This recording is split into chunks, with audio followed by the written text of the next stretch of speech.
21st century skills necessary for success. I'm not going to go through each one of these. This is mostly just a cover slide. Okay, next slide. Why do we need 21st century skills? What's the point?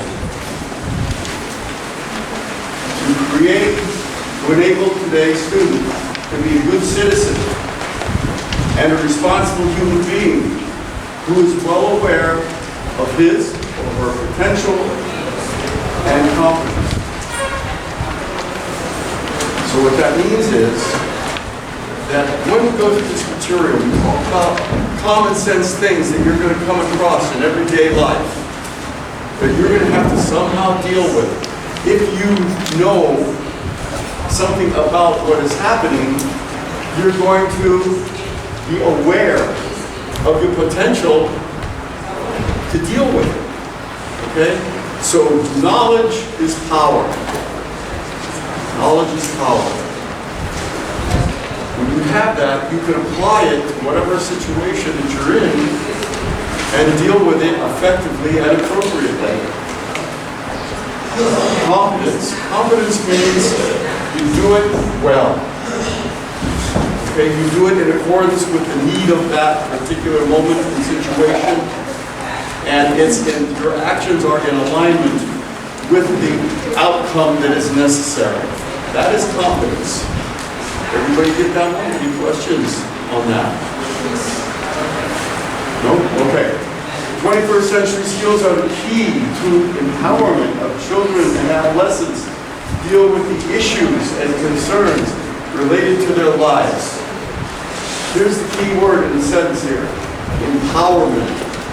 Empowerment means that confidence. Empowerment is confidence. You are empowered, you are confident, you have the ability. It's a combination of ability and confidence. Empowerment. Just the word itself lets you know kind of what it means. So you feel like you can handle it. You can deal with it. It's not a totally unknown thing. Okay? There are important these are important for children with special needs for developing their independence in their homes, school, community environments. When we say special needs, that usually connotes someone who may have certain issues like hearing issues or visual issues, or some issues dealing with their cognitive abilities. But it doesn't just have to do with that. I mean, yes, it does help these people because they also, to the degree that they can and we can identify and help them, again, function more productively and easily in the society. But all of us, in one way or another, have a strength and we have weaknesses, don't we? So what this means also is that our strengths are built, our weaknesses are shored up, so that overall we become more confident, empowered, and are able to deal with these situations better. You don't have to be impaired in some way. Let's face it, guys. All of us in one way or another are impaired in some space, in some place. None of us are 100% in every aspect of our, whether it's physiology, cognitive abilities, learning abilities, right? So it's also good to be able to recognize if you have a kind of an area that's weaker than others, focus on that. Try to do things, exercises that will strengthen it. It's always good to sometimes just sit quietly and kind of evaluate yourself. Just feel what's going on inside of you. This again is one of the benefits of meditation because you're not paying attention to outside influences. And there may be thoughts that come up which we let go, but afterward we may consider. Okay? Because these thoughts are just energy patterns that somehow we got stored inside of us. Because we never tried to think them, did we? they sort of came up. Sometimes they come up from areas that we need to work on. During meditation is not that time, you let it go. But afterward, it may come to you that, oh, that was an interesting thought. I might explore that more deeply afterward. It's just a possibility. I'm not saying it's going to happen, but a possibility. Any questions? Okay, next. Today, because of the rapid economic and social change, schools have to prepare students for jobs that have not yet been created, technologies that have not yet been invented, problems that we don't yet know will arise. We can see what's going on in the world today, can't we? Things are pretty chaotic, aren't they? If you're prepared with knowledge, if you're prepared with these tools, these 21st century tools, it will give you a better ability to deal with these very rapidly changing technological, sociological things that are kind of bombarding us every single day. They won't be totally foreign. There will be something there that will be reminded of, oh, I learned this something like this in class, or something similar to it. It won't be totally foreign. And what that does is that helps to eliminate anxiety, help eliminate fear. Because those two things basically stop us from flowing and learning easily. Anxiety and fear put up blocks of what we're trying to accomplish. So we want to minimize that kind of wasted energy and direct it into positive and productive thinking and action. Does that make sense? It's very important. Development of the skills, such as critical thinking skills, interpersonal communication skills, negotiation refusal skills, decision-making, problem-solving, skills of coping. Coping means dealing with effectively. And self-management skills are also critical for dealing with the demands and challenges of everyday life. This one little paragraph, a long run-on sentence, it's got a lot of stuff in it, doesn't it? Critical thinking, we talked about that, didn't we? Analytical thinking, problem solving, gather your data, throw out what's not relevant, keep what is relevant, organize it, use it for decision making, critical thinking. Interpersonal communication. Interpersonal means you and me. We're persons. Interpersonal means I talk to you, you talk to me, we communicate. Each one of us tries to help have the other understand what they're thinking and vice versa. So that together we may have information or solutions that neither one of us would come up by ourselves. Yeah. Now, here's an interesting one here.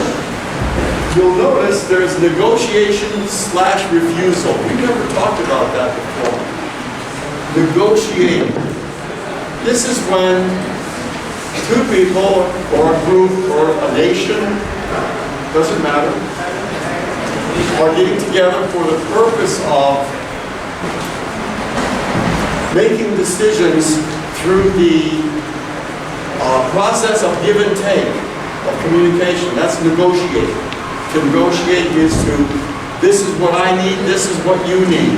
How can we both get what we need in order to accomplish this particular objective? It's important. You understand that?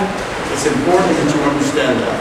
Negotiation. It's a give and take so that each of us knows the other's position relative to a particular goal that we wish to collectively achieve.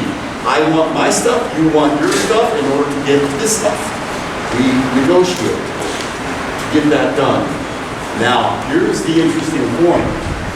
This word here, refusal. Sometimes it just doesn't work in a negotiation.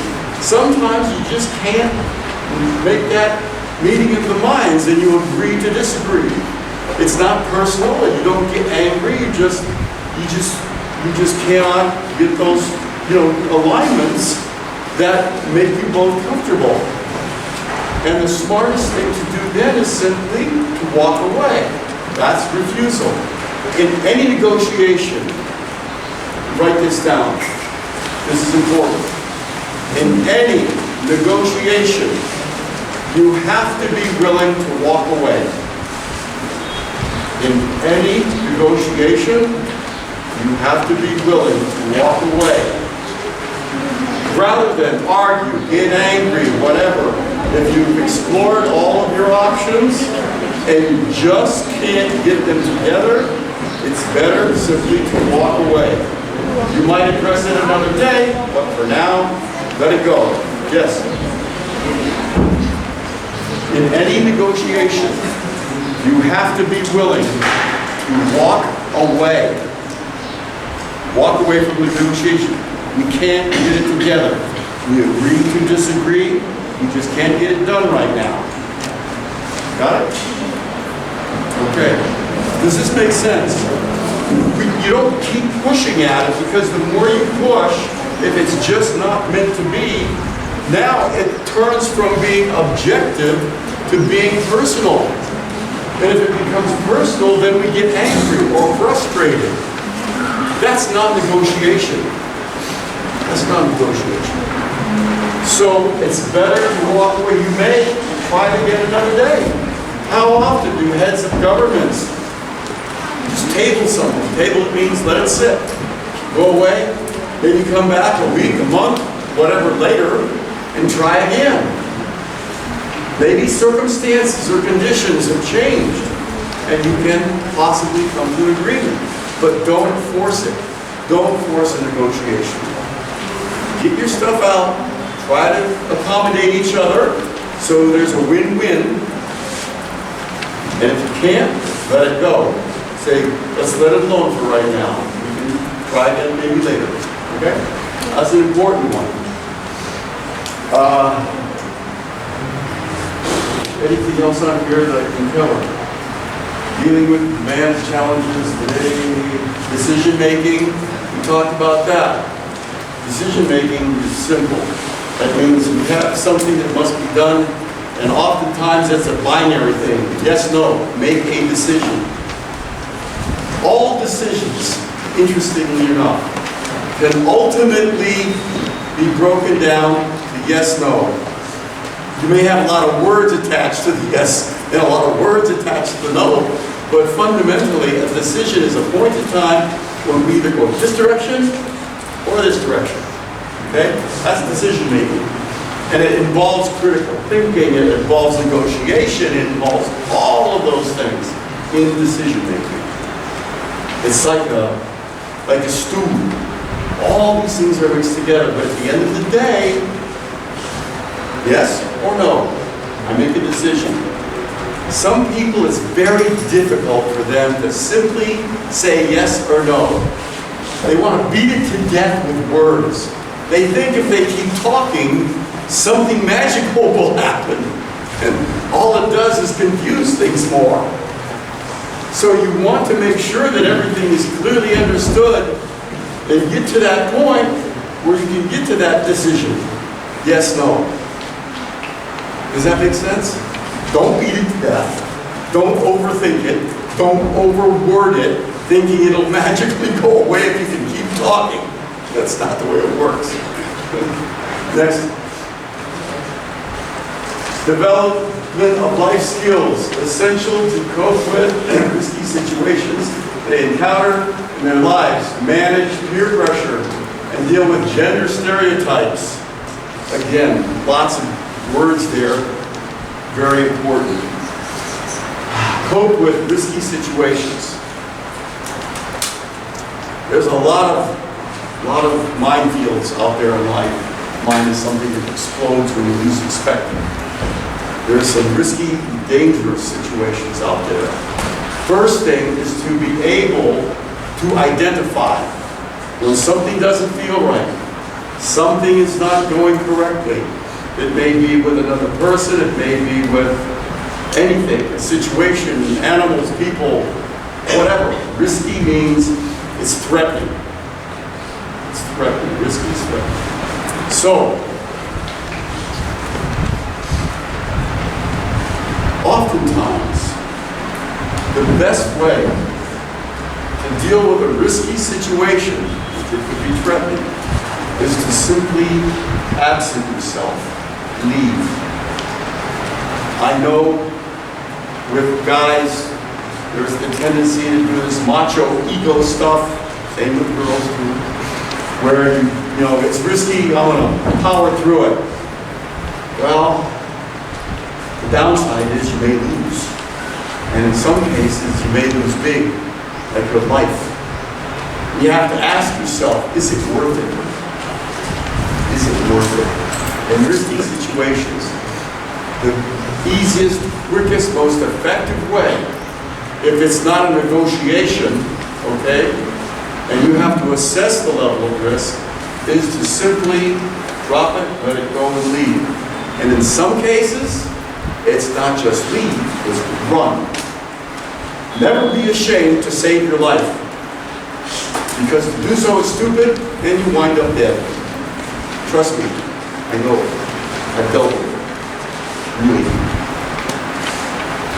Now, as a military person, I never had the luxury of being able to run from a risky situation.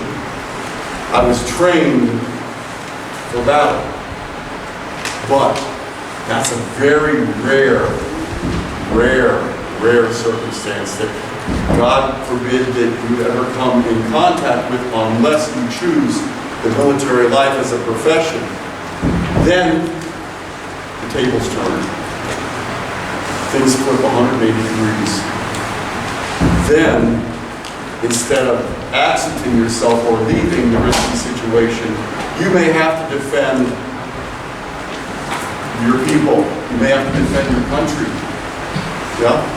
And in which case, instead of leaving, you go toward the sounds of battle. And that's where soldiers lose their lives. Because any time you confront risky situations, there is always that possibility, depending upon the level of risk, that the ultimate risk is your life. Unless you are in the military or you're a police officer or something like that, you have to preserve and protect your life. Absent yourself. Go. If you choose military or the police, you've got to train yourself to overcome your fear of personal preservation and survival to do what is required in order to accomplish your mission or your job, or to protect others. That's the game that you choose to play. It's very important, but you see the difference between the two? It's a huge 180 degrees, completely different. Unless you're one of those two, save yourself or get away from situations that are just going to get ugly. No point in yelling, screaming, chaos. Just shut up and leave. Just shut up and leave. Development of life skills essential to cope with risky situations. We got that one. Is that a duplicate? Can you remember that one and let's get rid of it? For some reason I got it in there twice. Oops. Yes. Next. That's the last slide. Yes. Yeah. Well, where are we at time-wise? Is that okay? Yeah, we got it right. Sorry for that, but it was good that it was there twice because that's an important one. Okay, now, here's the way it's going to work. You're going to close your books. Time for studying is past. You should have already done, by the way. I think I said at the beginning, that when you get the new papers for your class, put them in your folder.